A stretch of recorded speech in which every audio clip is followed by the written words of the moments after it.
सिद्धेभ्यः। जय श्री ओम नमः सिद्धेभ्यः।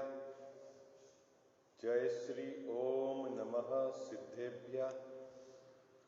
ओंकार बिंदु संयुक्तम नित्यं ध्यायन्ति योगिनः कामदं मोक्षदं चैव। ओंकाराय नमो नमः। मंगलम भगवान वीरो मंगलम गौतमो गणी मंगलम कुंद कुंदार्यो जैन धर्मोस्तु मंगलम। सर्व मंगल मांगल्यम सर्व कल्याण कारकम प्रधानम सर्वधर्माणां जैनम जयतु शासनम। जैनम जयतु शासनम। इस भव के सब दुखन के कारण मिथ्या भाव तिनकी सत्ता नाश करी प्रगटे मोक्ष उपाव। प्रगटे मोक्ष उपाव। जय बोलो देव शास्त्र गुरु की जय। प्रयोजनभूत और अप्रयोजनभूत पदार्थ की चर्चा चल रही है। उसमें प्रयोजनभूत पदार्थ जीवादि 7 तत्व का यथार्थ श्रद्धान आवश्यक है यदि संसार के दुखों को समाप्त करना है तो। अब शिष्य का यह प्रश्न हो सकता है कि ये 7 तत्व कैसे प्रयोजनभूत है, तो उसका यहां समाधान देते हुए टोडरमल्ली साहब ने बताया क्या कि जीव को जाने बिना दुख किसका दूर करे। जीव और अजीव की पहचान न हो तो यह जीव और अजीव दोनों को मिलाकर एक मानता है और जीव के दुख को दूर करने के लिए अजीव में उपचार करता है। तो दुख कैसे दूर हो, इसलिए जीव और अजीव के संबंध में यथार्थ ज्ञान और श्रद्धान आवश्यक है। इस जीव को कर्म बंध का दुख है, इसलिए जिन कारणों से कर्म बंद होता है उसका ज्ञान होना आवश्यक है। इसलिए आश्रव और बंध का ज्ञान होना आवश्यक है। किन प्रवृत्ति से आश्रव रुकता है, बंध रुकता है, इसका ज्ञान भी आवश्यक है। इसीलिए संवर का और निर्जरा का ज्ञान भी आवश्यक है। सब कर्म से रहित दशा, परम सुख की दशा जो इसको प्राप्त करनी है, वह मोक्ष का स्वरूप भी इसको जानना आवश्यक है। ऐसे 7 तत्वों को जानना क्यों आवश्यक है, ये स्पष्ट किया। उसके आगे एक जो महत्वपूर्ण पैराग्राफ है, कल अपन ने जिसकी चर्चा प्रारंभ की थी, निकालिए पेज नंबर 85 नंबर पे। तथा शास्त्रादि द्वारा कदाचित उन्हें जाने। किनको? 7 तत्वों को शास्त्र के द्वारा कदाचित जाने, परंतु ऐसे ही है, ऐसी प्रतीति न आई तो जानने से क्या हो। अभी दो बातें हो गई। अब क्या, एक तो जिसने जीवादि 7 तत्वों को जाना ही नहीं, जानता ही नहीं है, और एक है कि जो शास्त्रों से नाम, उसका अर्थ और वो अपेक्षा जानता है। लेकिन टोडरमल्ली साहब ने क्या कहा कि जानने से क्या हो। इसका मतलब देखो, पहले पेज पे इसी अधिकार में टोडरमल्ली साहब ने कहा था कि जाने बिना श्रद्धान कैसे हो। क्या कहा था, देखो पेज नंबर निकालिए आप, 83। जो प्रतीति होती है सो जानने पर ही होती है। लिखा है ना समाधान में। प्रश्न था शिष्य का, केवल ज्ञान बिना मैं कैसे सर्व पदार्थों को जानूंगा। तो यहां क्या लिखा टोडरमल्ली साहब ने कि जो प्रतीति होती है सो जानने पे ही होती है। अने प्रतीति के पूर्व जानना अनिवार्य है। कैसा जानना? यथार्थ जानना अनिवार्य है। और अब यहां कह रहे हैं कि मात्र जानने से क्या हो, जब तक प्रतीति न आए तो जानने से क्या हो। इसका मतलब है जानकर प्रतीति करना आवश्यक है, मात्र जानने से काम नहीं होगा। बात समझ में आ गई आपको? बात पकड़ में आ रही है? जानकर प्रतीति, मात्र जानकर, है ना। सिर्फ आगम ज्ञान ज्ञान नहीं, ऐसा भी है ना। तो आगम ज्ञान तो फिर आगम का अभ्यास नहीं करना है। तो यहां जो बात कही जा रही है कि क्या है, मात्र जानने से प्रतीति नहीं हुई हो, श्रद्धा में विपरीतता बनी हुई है और आपने मात्र अपने क्षयोपशम ज्ञान का उसको विषय बना लिया है, उसकी परिभाषा बता देते हैं, आप भेद प्रभेद बता देते हैं। यहां इस ग्रंथ में आचार्य देव ने ऐसा कहा यह बता देते हैं, लेकिन टोडरमल साहब कह रहे हैं कि उससे क्या लाभ। तो फिर क्या करना कि ऐसी प्रतीति न आई। कैसी प्रतीति? कैसी प्रतीति भैया? जैसे सात तत्वों के संबंध में यथार्थ प्रतीति नहीं आई तो जानने से कुबला। तो कुल मिला के अब ये बात अपने को समझनी है कि आगम के आधार से सात तत्वों को जानना और वैसा श्रद्धान करना में प्रतीति आए तब अपना काम होगा। कैसे? पहले तो यथार्थ जानना, यथार्थ जानना प्लस प्रतीति आना, मतलब श्रद्धान होना।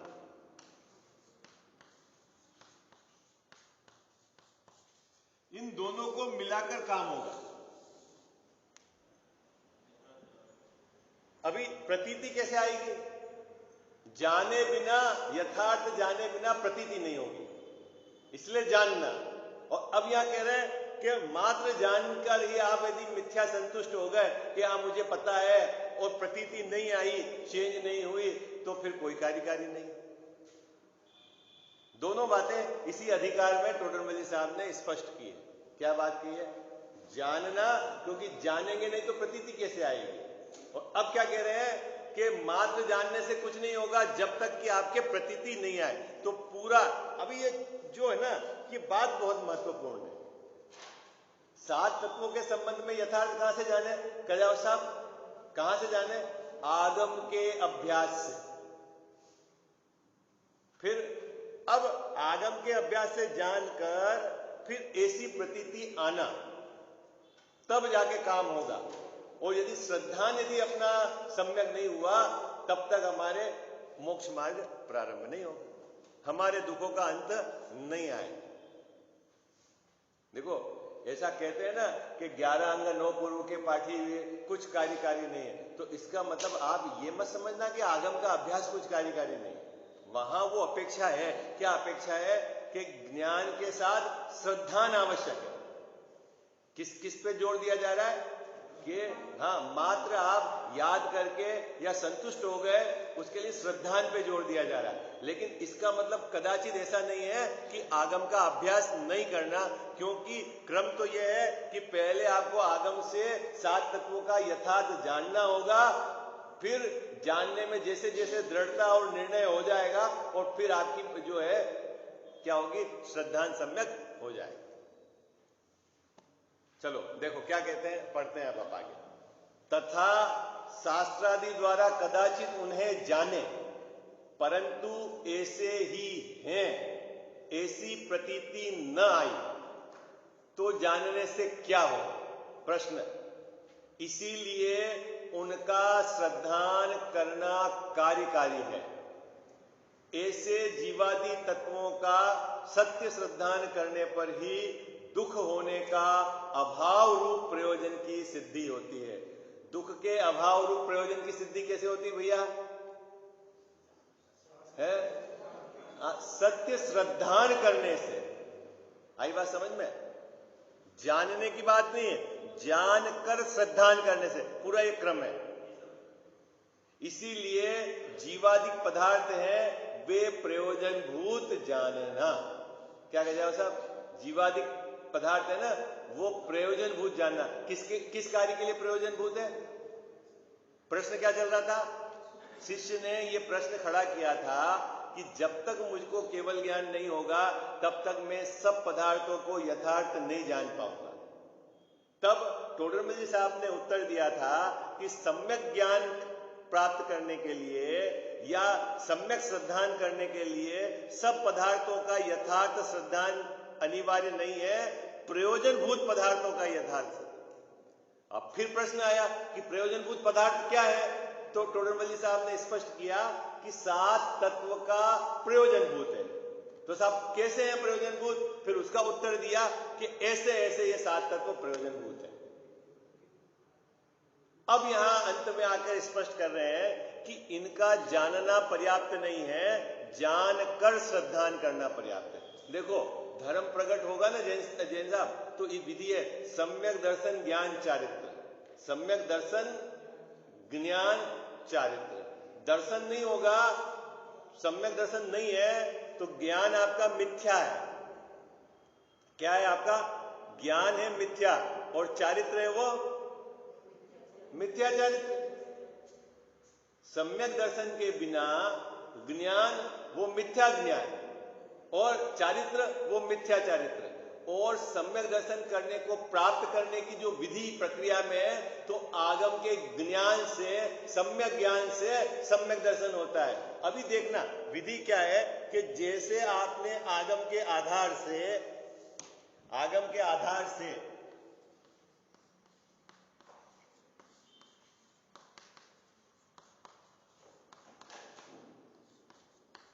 7 तत्व का सम्यक ज्ञान कर लिया, पर श्रद्धा नहीं है।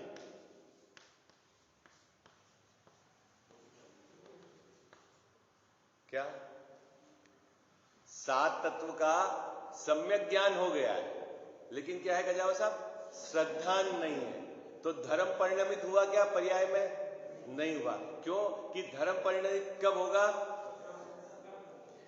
एक अपेक्षा से ये ज्ञान तो सच्चा है।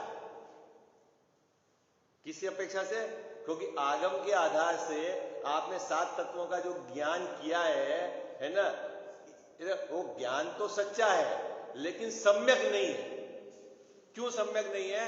क्योंकि जब तक श्रद्धा सम्यक नहीं होगी तब तक ज्ञान सम्यक नाम नहीं पाता, और जब तक श्रद्धा सम्यक नहीं होगी तो ये मोक्ष मार्ग प्रारंभ नहीं होता।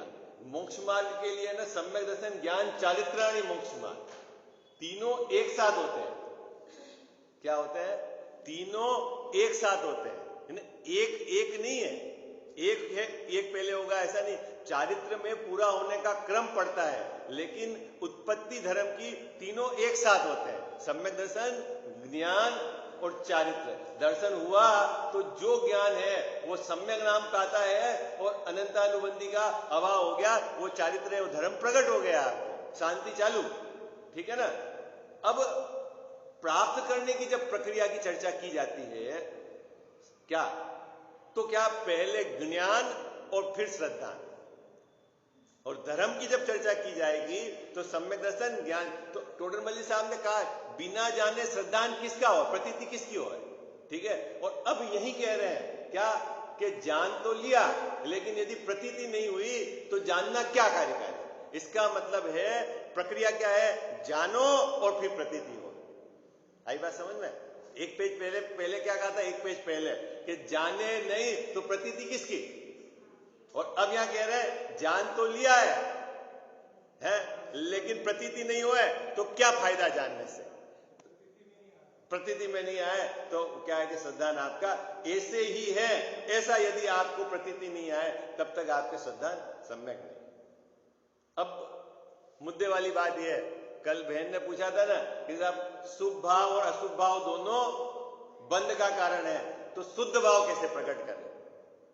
ये प्रश्न था ना, है?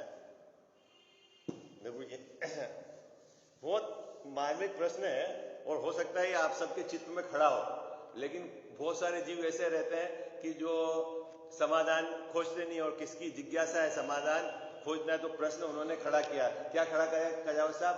कि जो शुभ भाव और अशुभ भाव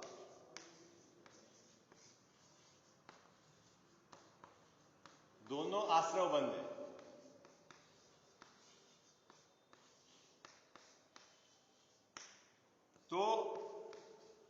शुद्ध भाव के लिए क्या करना है?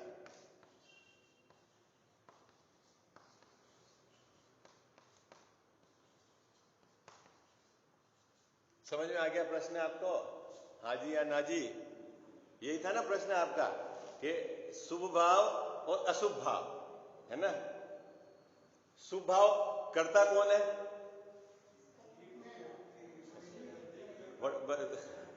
बहुत शांति से समझना।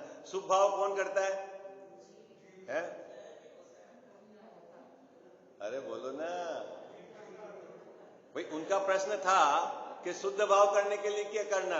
शुभ और अशुभ भाव तो हम करते हैं। अब मेरा प्रश्न ये है कि शुभ भाव और अशुभ भाव कौन करता है? हाँ,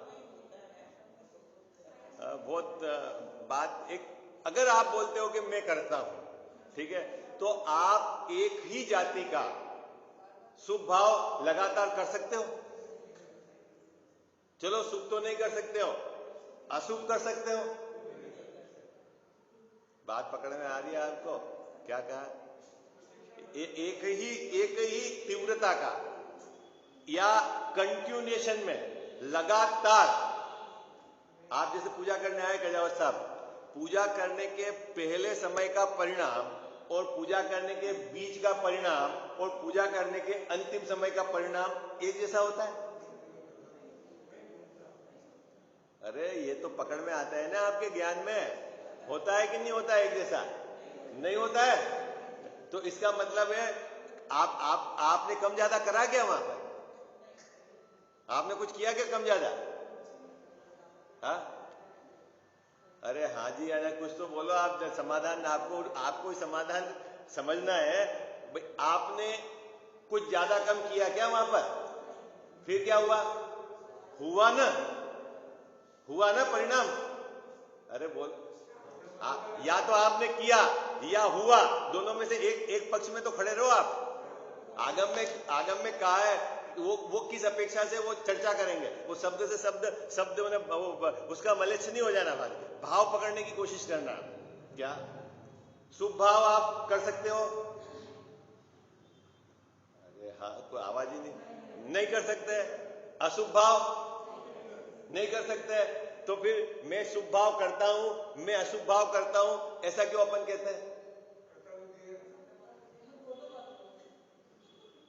पहला प्रश्न तो मेरा ही है कि अपन क्यों कहते हैं कि साहब मैं शुभ भाव करता हूं, मैं अशुभ भाव करता हूं?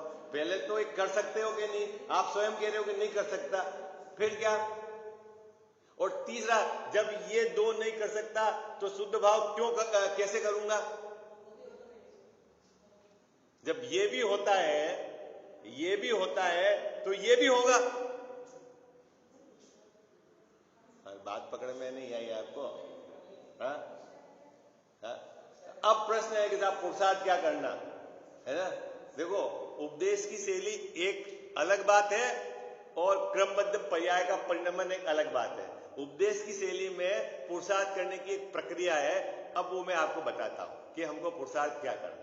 अभी तो पहले ये आपके चित्त में ये बात बैठी हुई है कि मैं शुभ अशुभ भाव करता हूं, तो पहले ये समझ लेना कि शुभ और अशुभ भाव मेरी पर्याय में बिल्कुल होते हैं, है ना?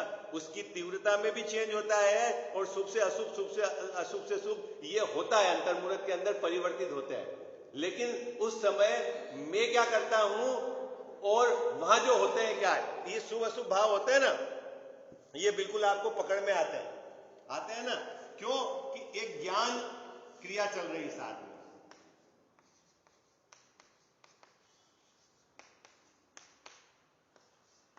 एक क्या चल रही गजाव साहब? ज्ञान क्रिया, जानन क्रिया। ये ज्ञान क्रिया शुभ भाव को भी जानती है और अशुभ भाव को भी जानती है। अरे हाँ जी या ना जी? कुछ समझ में आ रहा है कि नहीं आ रहा आपको? कुछ बात समझ में आ रही कि नहीं आ रही? क्या ये शुभ और अशुभ भाव तो होते हैं। अपन पहले ही चर्चा करके आए कि साहब कैसे होते हैं, कौन करता है? निगोज में से बाहर किसने निकाला? जिन साहब आपने क्या वहां पे बुद्धिपूर्वक पुरुषार्थ किया आपने? हाँ साहब, हम तो निगोज में कहा थे कि नहीं थे निगोज में? तो कैसे बाहर आए निगोज से? क्या पुरुषार्थ करा वहां पे? क्या आगम का अभ्यास करा आपने? वहां क्या पूजा करी आपने? है क्या गुरु की उपासना करी? और बाहर कैसे आए? है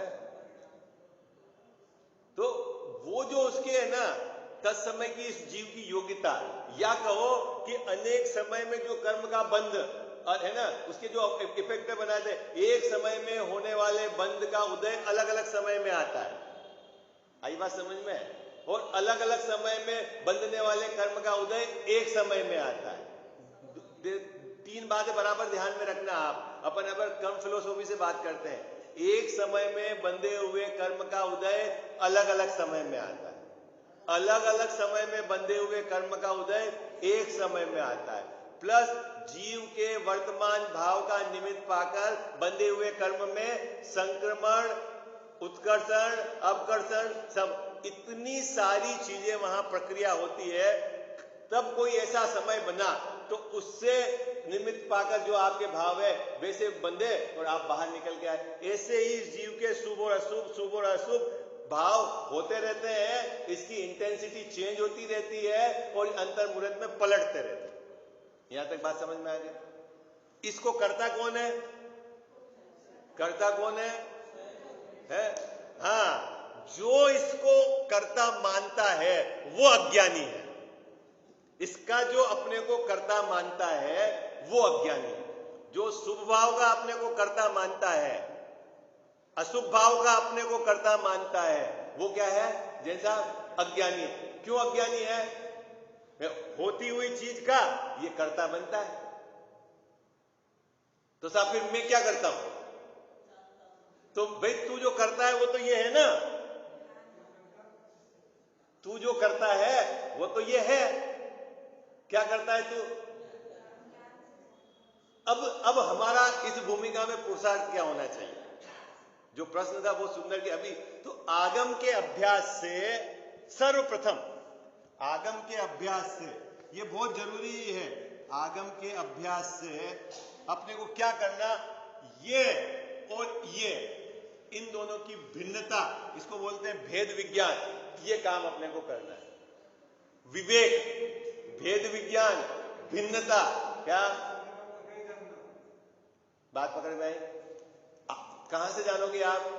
कि जिन्होंने ये प्रकट किया है अपने है ना आत्मा के अनंत सुखों को, जिन्होंने पर्याय में प्रकट किया है, ऐसे ज्ञानी धर्मात्मा जीव है ना, केवली भगवंत, मुनि भगवंत, उन्होंने क्या बतलाया है कि भाई ये जो है शुभ और अशुभ भाव, ये आश्रव भाव है, ये असुचि है, ये अपवित्र है, ये दुख के कारण है, ये दुखमय है, और तेरा आत्मा इनसे अत्यंत भिन्न, पवित्र, सुख का कारण है, सुखमय है। ये जो इनकी दोनों की भिन्नता, इसका जानना, भासना होए, वो सबसे पहले आगम के अभ्यास से आप अपने जो अभी वर्तमान क्षयोक्षम ज्ञान में है विचार करके निर्णय करना। तो सबसे पहले अपने को क्या करना? सबसे पहले अपने को क्या पुरुषार्थ करना? कजाव साहब, सबसे पहले पुरुषार्थ क्या करना है अपने को? कि आगम का अभ्यास कर, उसको तत्व ने यहां पढ़ेंगे तो सब चीज आपको स्पष्ट होगी क्या बात है। अब जैसे जैसे आगम का अभ्यास आपका गहरा होता जाएगा, तत्व विचार चलता जाएगा, तो जो आपका आगम के अभ्यास के आधार से जो विचार चल रहा है, तो धीरे धीरे आपका उसके आधार से होने वाले निर्णय में दृढ़ता आती जाएगी। क्या होगा? दृढ़ता कब आएगी कजाव साहब? कॉन्फिडेंस कब आएगा आपको? है निरंतर अभ्यास से। तो क्या करना भैया अपने को? अभी प्रश्न क्या था कि शुद्ध भाव को प्रकट करने के लिए क्या करना, और शुभ अशुभ तो दोनों बंद है, तो अपने को क्या प्रोसीजर करनी है कि सबसे पहले आगम का अभ्यास। अभी देखना, अभी शुभ भाव क्या है वो तो आपको पकड़ में आता है, अशुभ भाव क्या है जिसे बोलते हैं पकड़ में आता है, और शुद्ध भाव बोले तो क्या पकड़ में आता है? क्या है? पकड़ में आता नहीं। क्यों नहीं जानता? अरे जाने क्या, इसका काम तो जानने का है, लेकिन जाने तब ना। यहां क्या है? शुभ भाव और अशुभ भाव तो पकड़ में आता है ना भैया आपके, है ना? तो सबसे पहले क्या है, दो तरह की गड़बड़ी चलती है। एक इन शुभ अशुभ भाव है ना, कर्म और नो कर्म में एकत्वपना, और एक इनका कर्तृत्व और भोक्तत्वपना। ये दो प्रकार की गड़बड़ी चलती है। इन दो गड़बड़ियों को आचार्य देव ने कहा जब तक इसके ये दो गड़बड़ी रहेगी तब तक ये जीव अज्ञानी बना रहेगा। ऐसा बिल्कुल स्पष्ट कथन है, गाथा है। आप समय सार की गाथा जीव जीव अधिकार में भी एक गाथा है, और एक तो कर्म नो कर्म का, जब तक मैं करता और भोक्ता बनता रहूंगा तब तक अज्ञानी रहूंगा, और ये जीव ये कर्म और नो कर्म मेरे हैं ऐसा जब तक मैं मानता रहूंगा तब तक अज्ञानी बना रहूंगा। दोनों बिल्कुल एज इट इज गाथा आचार्य देव ने लिखी है। क्या जब तक है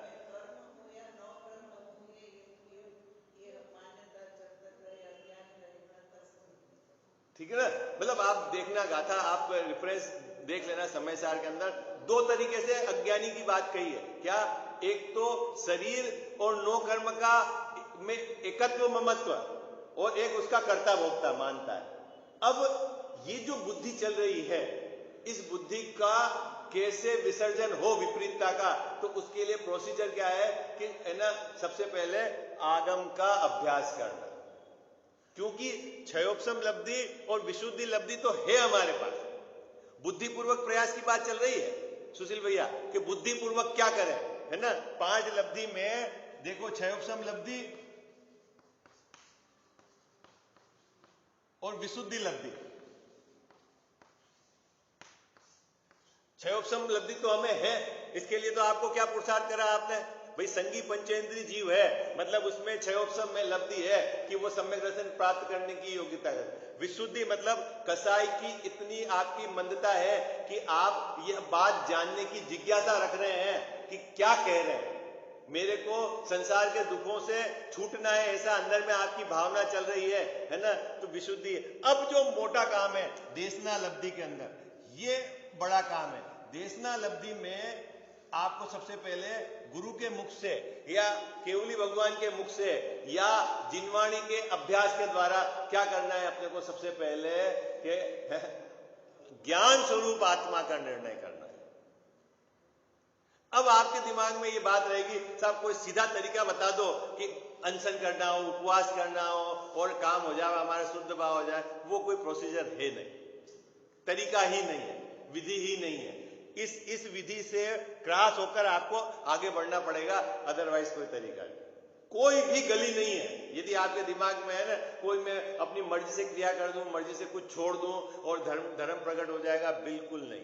प्रोसीजर तो यही है आपको कि देशना लब्धि में सबसे पहले आचार्य भगवान ने जैसा अपना ज्ञान स्वरूप बताया है, उसका आगम का अभ्यास करके उसका निर्णय करना। अभी इसमें एक और चक्कर है कि ये है ना, 2 काम चलते हैं इसके अंदर, एक तो रुचि की तीव्रता और एक निर्णय का पेनीधार, है ना।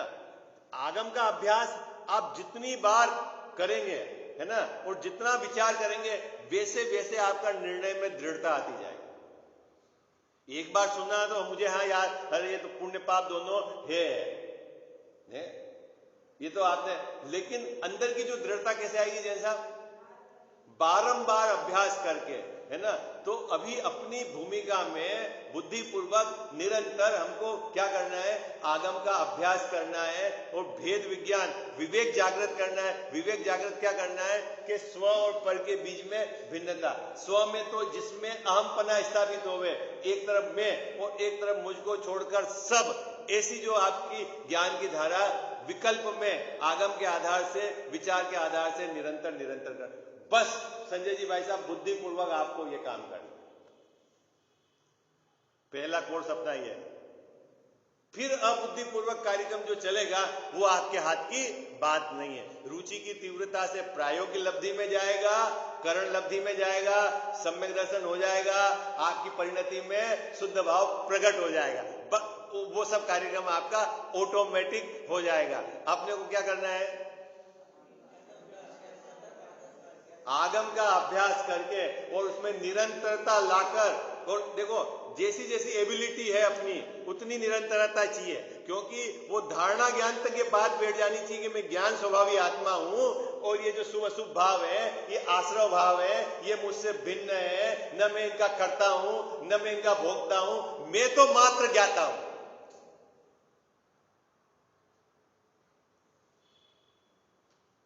काम सरल है ना जैन साहब? कितना सरल है बोलो, मोक्ष मार्ग है? ये काम अपने को करना है, अति आवश्यक और अपनी भूमिका में करने योग्य पुरुषार्थ, जिसको आप पुरुषार्थ बोलते हो ना, ये। अब आप पुरुषार्थ के नाम पे और कुछ भी करो तो आप समझ लेना वो अपना पुरुषार्थ की दिशा विपरीत। कुछ भी करो आप, जब तक ये काम नहीं होगा तब तक ये प्रक्रिया पूरी नहीं होगी। देशनालब्धि में आगम के अभ्यास से लेकर सम्यक निर्णय तक है पूरा ये काम दे। फिर रुचि की तीव्रता में बार बार अपना मन वही लगेगा, उसी के विचार में लगेगा, है ना। रुचि की तीव्रता वो कहलाता है प्रायोग्य लब्धि। और वो प्रायोग्य से कब करण में चला जाएगा और करण से कब सम्यक दर्शन हो जाएगा, ये आपका वो ऑटोमेटिक प्रोसीजर है, वो ऑटोमेटिक प्रोसीजर है। लेकिन चक्कर क्या है कि ये जो काम है, इस काम को तो ये नहीं करता क्या, और उसके अलावा ये सब करना चाहता है, इसलिए उसके गड़बड़। बात पकड़ में आ गई? अब आपको क्या करना है अपने को शुद्ध भाव के लिए? हाँ, शुभ अशुभ ये होंगे ऑटोमेटिक। जैसे ही भिन्नता भाषित होगी, आत्मा में एक क्वालिटी है जैसा। क्या क्वालिटी है कि यह अगर उसके शुभ अशुभ भाव से भिन्न अपना स्वरूप जान लिया और उपयोग जब उसके सन्मुख खड़ा रहेगा तो वो वहां पे जाएगा तो ये स्वतः प्रक्रिया चले। यहां कुछ भी नहीं करना है आप। देखो एक बात समझना कि अगर पाकिस्तान में कुछ हो रहा है तो आपको कितनी टेंशन आती है। अमेरिका में कुछ जमीन की रेट या डीएलसी रेट बढ़ा दी तो कितनी टेंशन आती है जैसा है? कुछ नहीं आता। बड़ी तो है ना वहां पे भी रेट, आपको क्यों कुछ फर्क क्यों नहीं होता? क्योंकि आपको पता है, निर्णय में पड़ा है कि वो वहां से मेरे को कुछ फर्क नहीं पड़ता, न मैं उसका कुछ करने वाला हूं, न मैं। ऐसे ही जिस समय इसका परद्रव्य के प्रति का कर्तृत्व और भोक्तत्व, एकत्व, ममत्व भाव टूट जाता है, विश्व की व्यवस्था स्वतंत्र स्वचलित एकदम उसको विश्वास हो जाता है कि मैं न शरीर का कर सकता हूं, मैं न राग का कर सकता हूं, और ज्ञान का भी जो अपना करना है वो अपने स्वतः क्रम में होता है। मैं तो अकर्ता मात्र ज्ञायक हूं। जैसे इसका श्रद्धांत दृढ़ होता जाता है तो इसका उपयोग अपने स्वरूप के सन्मुख जाता ही है, ऐसी इसकी विधि है। आई बात समझ? और जब इसके सन्मुख जाएगा तो ये धारा में आपके धर्म प्रकट हो ही जाए। क्या करना है अपने को? देखो भाई, विषय बहुत है, समझने जैसा है, मार्मिक है, विचार करने योग्य है। उसको बिल्कुल आप ऐसा मत ले लेना कि ये तो हल्के में लेने जैसा नहीं। जो आज चर्चा करी है वो नियमित अपने को प्रैक्टिस करने की, नियमित अभ्यास करने का। आपको ऐसा लगता है कि हम रोज सुन रहे हैं, 2 साल से कुछ फर्क नहीं पड़ रहा है, लेकिन जो फर्क पड़ रहा है ना, सम्यक दर्शन के पूर्व वाली जो प्रोसीजर में फर्क पड़ रहा है ना, वो आपके अभी पकड़ में नहीं आ रहा है। आई बात समझ में? फर्क दोनों तरफ से पड़ता है। अभी ये एक तो सम्यक दर्शन, इसके पूर्व भी तो कुछ एक्टिविटी होती है और एक इसके बाद की एक्टिविटी। इस लाइन से आगे तो कह दिया धर्म है, लेकिन इस लाइन के पहले जो चेंजेस हो रहे हैं वो चेंजेस तो हो रहे हैं, है ना। वो प्रक्रिया से अपन गुजर रहे हैं। आई बात समझ? लेकिन ऐसा वो कुछ कर ही नहीं रहे, कुछ हो ही नहीं रहा, और फिर कुछ कर दो, 2-5 उपवास ठोक दो, है, मावा घी शक्कर छोड़ दो। अरे भाई अभी समझो, पहले समझो, फिर बाद की बात। ठोका ठोकी के चक्कर में नहीं रहना, ठीक है ना।